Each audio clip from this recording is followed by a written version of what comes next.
Bonjour à toutes et tous. Merci Brigitte pour la présentation. Donc, pour l'introduction, Brigitte et Étienne ont présenté plutôt des choses au niveau communication intra-rotarienne, on va dire. Mais la communication, c'est important au sein des clubs, mais c'est également important à l'extérieur des clubs. Et on s'était dit, nous, que nous allions travailler sur la partie page Facebook. Alors, il y a quelques années, il était d'usage d'avoir un site Internet, mais tout le monde n'a pas dans son club quelqu'un qui gère et qui sait monter un site Internet. Maintenant, au fil des années, les sites Internet commencent à bien diminuer et la page Facebook est inévitable.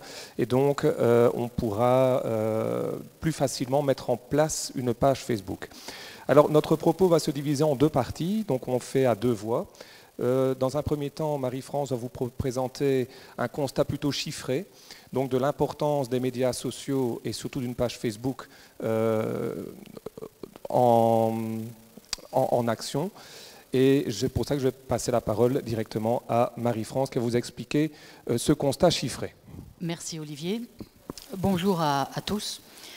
Alors, on va parler des réseaux sociaux. Alors, finalement, peut-être que vous êtes tous en quelque sorte les Monsieur Jourdain des réseaux sociaux. C'est-à-dire que vous les pratiquez finalement sans vous en rendre compte. Vous êtes sur Facebook, vous êtes sur LinkedIn, vous êtes sur WhatsApp, pourquoi pas sur TikTok, Snapchat, Twitch. Alors, avant de parler directement de la page Facebook, je vous invite à regarder quelques chiffres qui sont tirés de l'étude We Are Social, qui a été publiée fin janvier, début février. Donc, ça donne un petit peu une photographie de la pénétration des réseaux sociaux, tout d'abord dans le monde, et puis on va affiner au niveau de la Belgique. Alors, si vous voulez bien, on va décrypter ensemble ces grandes tendances.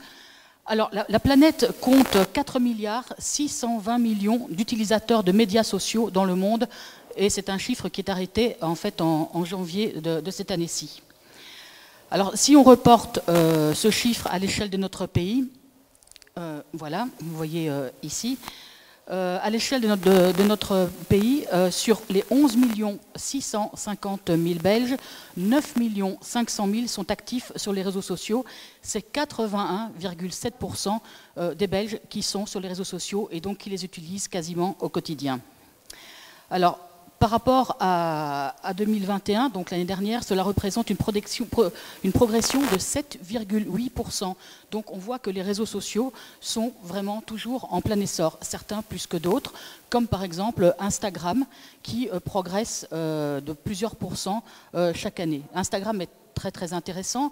On peut le lier aussi à Facebook, on peut le lier aussi à WhatsApp, puisque désormais, il est possible, lorsque vous faites une publication Instagram, de publier systématiquement sur Facebook et aussi sur Twitter. Ça, c'est des fonctions qui ont évolué ces derniers temps. Quelle est la finalité dans quel but finalement utilise-t-on Facebook, qui est vraiment le réseau social phare? Je crois qu'on peut passer peut-être la dia suivante. Voilà. Alors, quelles sont les principales raisons? Alors, il y en a trois qui se détachent de l'étude. Il s'agit largement de rester en contact avec ses amis et sa famille. Alors, les amis et la famille d'un côté, les amis, ça peut être les amis. Facebook va occuper en tout cas une place de choix dans les réseaux sociaux que l'on peut utiliser au niveau des clubs et au niveau du district. On peut passer à la dia suivante. Voilà, alors les réseaux sociaux qui sont les plus pratiqués, sans surprise, c'est Facebook, qui est suivi de Messenger, mais Messenger et Facebook sont évidemment extrêmement liés, ils sont vraiment intriqués l'un à l'autre. Et ensuite, nous avons aussi WhatsApp. Alors WhatsApp, je ne sais pas si vous l'utilisez beaucoup au niveau de votre club, mais je sais d'expérience qu'il y a beaucoup de clubs qui ont créé un groupe et qui peuvent ainsi communiquer avec leurs membres. Ou même des commissions et des sous-commissions dans des clubs. On pense en tout cas que c'est un réseau qui peut être très utile au sein des clubs pour vraiment établir un maillage entre tous les membres. Alors Instagram est en plein essor, ça je vous l'ai dit, il a progressé énormément ces dernières années et il occupe la 4e place avec 56,1% des utilisateurs qui ont été sondés dans le cadre de cette étude. Enfin, on peut aussi noter une grande tendance de ces dernières années, c'est l'utilisation mobile des réseaux sociaux. C'est-à-dire qu'il n'y a que 4% des personnes qui utilisent les réseaux sociaux via un ordinateur fixe, qu'on appelle communément un desktop. Les autres, utilisant la large majorité, utilisant Facebook via smartphone, via tablette, ou alors un mélange de tablette, smartphone, phablette et ordinateur portable. Alors, être visible, je disais bien, donc c'est assurer une visibilité dans l'espace médiatique à votre club. Je pense qu'on ne peut plus s'en passer, en tout cas maintenant. C'est informer le grand public, mais aussi les Rotariens, les autres clubs, de vos actions que vous menez, des actions que vous menez dans le cadre de votre club. C'est aussi partager et donner de l'émotion, donner de l'envie. C'est rencontrer des Rotariens, des membres potentiels, des Rotaraciens, de tisser du lien, ayant toujours cet esprit de maillage entre les clubs.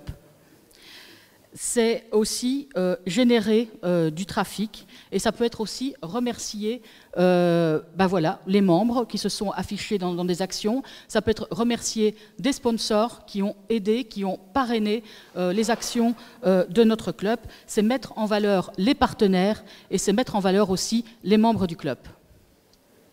Voilà. Je vous laisse maintenant entre les mains d'Olivier.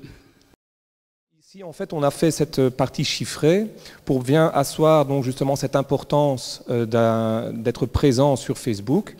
On l'a bien vu que Facebook, c'est vraiment quelque chose d'assez important et d'assez porteur. Alors ici, justement, mettre sur Facebook, on voit tout et le contraire de tout sur Facebook. Donc il faut essayer vraiment d'avoir ce subtil mélange entre des photos, entre des textes. L'idéal serait d'avoir un lien direct entre à la fois les informations sur Polaris, à la fois les informations sur un site propre du club, mais également sur Facebook. Mais ici, donc, notre objectif n'est pas justement de vous dire ce qu'il faut faire. On va simplement vous donner quelques petits trucs, quelques petits conseils pour pouvoir dynamiser un peu et pouvoir mieux communiquer, en tout cas selon nous sur Facebook. Et c'est Marie-France qui va reprendre la balle sur ce sujet. Je vous retrouve après.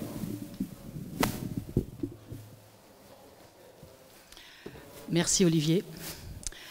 Alors, on peut créer une page Facebook à partir de l'image de votre club. Donc, comme vous le voyez ici, voilà, la page Facebook doit représenter l'identité de votre club. Donc ici, on voit en bandeau d'accueil, voilà, c'est le club d'Olivier, où on montre des membres du comité et des membres du club. Ça peut être aussi le fanion ou les couleurs de votre club. Là, je prends l'exemple de mon propre club, c'est Rotary Bruxelles Altitude, qui a mis à l'honneur le fanion et les couleurs du club. Ça peut aussi être, par exemple, le Rotary Club de Hatt, qui a mis en bandeau voilà, le beffroi de cette jolie ville avec des géants qui représentent l'identité de ce club.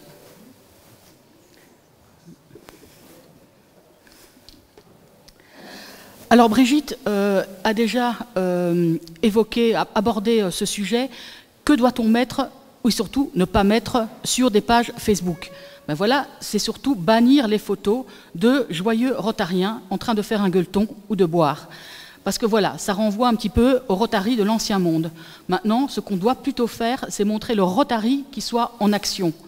En action, comme ça a été ces derniers temps, avec l'aide que nous avons apportée, que de nombreux clubs ont apporté dans le cadre des inondations dans la province de Liège.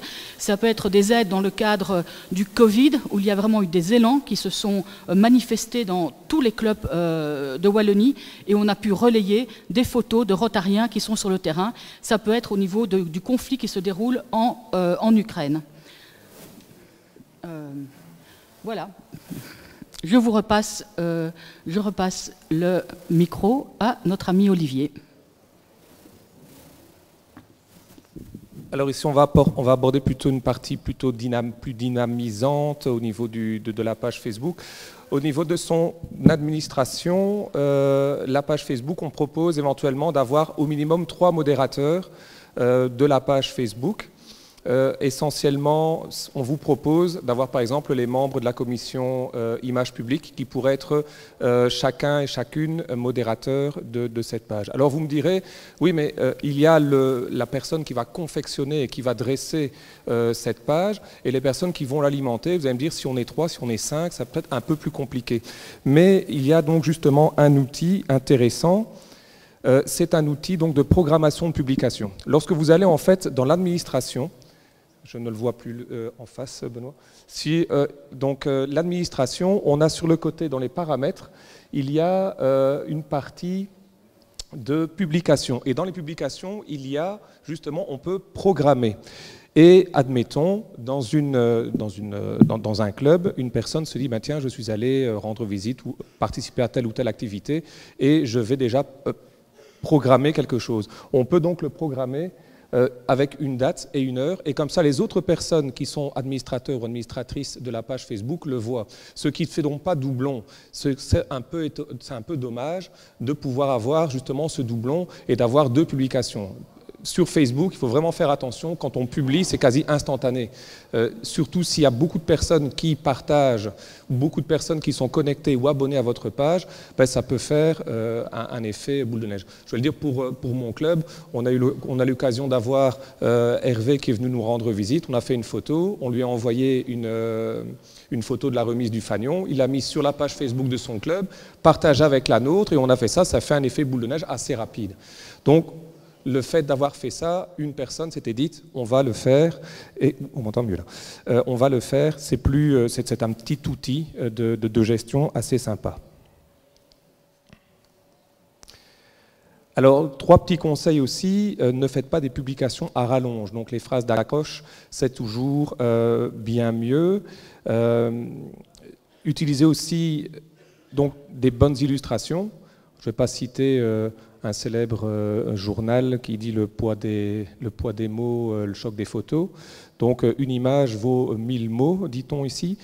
Donc une image, un court extrait ou en tout cas une phrase. Généralement les phrases où on fait quelque chose de très court ou alors on peut poser aussi des questions à la communauté ou interpeller la communauté. Comme ça la communauté a envie justement de cliquer et de répondre. Bien entendu, les modérateurs voient également ce qui se passe. Si maintenant il y avait éventuellement des excès, mais généralement, ça se passe relativement bien, quoique. Mettez les visuels attractifs. Donc, Marie-France, tout à l'heure, disait un bandeau de couverture qui est à la bonne mesure, un bandeau au niveau du profil, etc. Si vous n'êtes pas graphiste, tout le monde n'est pas graphiste non plus, il existe des sites, je ne vais pas en citer ici, il existe des sites qui sont vraiment tout faits. Vous tapez un peu modèle de Canva pour Facebook ou pour réseaux sociaux, c'est souvent des tout petits abonnements payants, mais c'est vraiment pas très cher. Et pour les non-graphistes, c'est juste du glisser-déposer, on prend une photo, on la met, il le met directement au bon format où on peut directement calibrer et on a quelque chose d'assez propre et d'assez pro. Et ce qu'il y a aussi, c'est que dans les publications, on ne fait pas de publication à rallonge et je note utiliser les fonctionnalités de publication pour, et c'est bien le bon terme, pimper votre post. Tout le monde sait ce que... Parce qu'on s'est posé la question, d'autres personnes dans notre cellule communication, pimper, vous... Non ? Ou pimper. Et en fait, si on fait une recherche étymologique, alors je fais un petit peu mon malin, Emmanuel Macron a ressorti ripolliner, moi je sors pimper. Alors c'est un ancien mot, de l'ancien français du XVIe siècle, c'est rendre élégant par une touche personnelle, qui a été repris dans le jargon anglophone, plutôt américain, pour justement apporter le tuning de voiture, par exemple, on apporte quelque chose d'élégant, quelque chose pour relever, quelque chose de professionnel. Donc, Facebook a créé justement toute une série de petits emojis, d'humeur, des petites choses qu'on peut rajouter à ces publications. Vous allez me dire, c'est peut-être pré-ado, mais les algorithmes de Facebook prennent en charge justement ces petits emojis. Alors trop d'emojis tuent les emojis, il y en a toute une série. Essayez justement dans votre petite publication d'utiliser par exemple l'humeur du jour, l'un ou l'autre petit emoji, un petit fond d'écran, une petite vidéo, une petite photo. C'est quelque chose qui fait travailler les algorithmes et qui font justement que les gens vont regarder, l'œil est attiré justement par ça. Plus l'œil est attiré, plus il reste longtemps, plus il va cliquer, plus il y a du partage entre publications. D'où l'intérêt aussi de pouvoir justement, et on en parlera dans une prochaine dia, de pouvoir partager et de s'interconnecter entre pages Facebook du club. Alors, il faut aussi poster au bon moment. Alors, il y a plusieurs écoles. Certaines écoles disent qu'il faut poster après 20 heures, parce que les gens, justement, se mettent un peu face à la télé, ils ont un peu plus de temps, ils regardent. Ce n'est pas forcément le cas. Il faut justement voir comment vit votre page Facebook. Et il y a un nouvel outil sur les pages Facebook, sur les administrations. C'est un outil tout à fait aussi dans les paramètres publication. On peut avoir la statistique des pages. Et dans la statistique des pages, on voit en fait quand la page Facebook est la plus consultée. Et en fonction de ça, vous savez quand vous toucherez plus de personnes. En fonction de ça, vous pouvez, en utilisant l'outil programmation, vous pouvez programmer plus ou moins dans ce créneau horaire-là. Tout dépend des pages. Vraiment, ça dépend. Donc c'est aussi un petit outil d'analyse statistique pour vous aider. Je vais le passer. Ah, voilà. Et ensuite, Marie-France, on a parlé aussi, c'est générer du flux. Ça, c'est vraiment le plus important. Une page Facebook doit générer des flux. Si on génère des flux, il faut quand même qu'on puisse publier assez régulièrement. Des études préconisent d'utiliser, ou en tout cas de publier 3 fois par semaine, c'est idéal. Maintenant, c'est parfois pas non plus facile, on n'a pas toujours des publications à mettre, mais en tout cas d'apporter des choses, ou alors de remettre l'une ou l'autre photo, de faire vivre un peu cette page Facebook pour que les personnes qui la consultent voient justement des évolutions. On a également, donc, vous abonner bien entendu aux pages des clubs voisins et des clubs amis, comme par exemple dans votre zone. Si maintenant des clubs ont d'autres pages, faites-les. Dans les publications, également utiliser l'aspect identification, ça fonctionne aussi. Au départ, ça fonctionnait pour Twitter, que ce soit les identifications et le hashtag, mais ça fonctionne également sur Facebook. Facebook, en fait, catégorise en fonction des identifiants, catégorise en fonction des hashtags, hashtag égale thème, par exemple.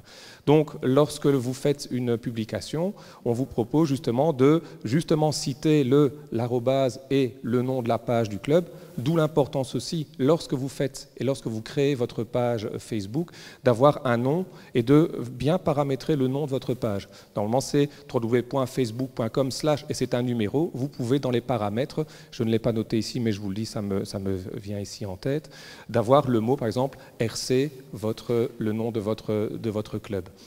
Ce qui permet plus facilement d'identifier, donc vous mettez tel club, ou si maintenant vous avez fait une réunion un gala par exemple, vous pouvez mettre l'une ou l'autre photo du gala et de remercier tous les clubs, ça va vous interconnecter. Et également utiliser les hashtags. Alors les hashtags, vous me direz, c'est également Twitter, c'est aussi sur Facebook, ils catégorisent. Il y a par exemple le hashtag Rotary qui fonctionne, le hashtag RI, le hashtag People in Action. Et tout ça permet justement, lorsque les personnes sont abonnés à l'une ou l'autre page, lorsque ce hashtag revient, justement de revenir et de remonter en fait vos publications Facebook plus en avant. Donc ça, ce sont quelques petits trucs.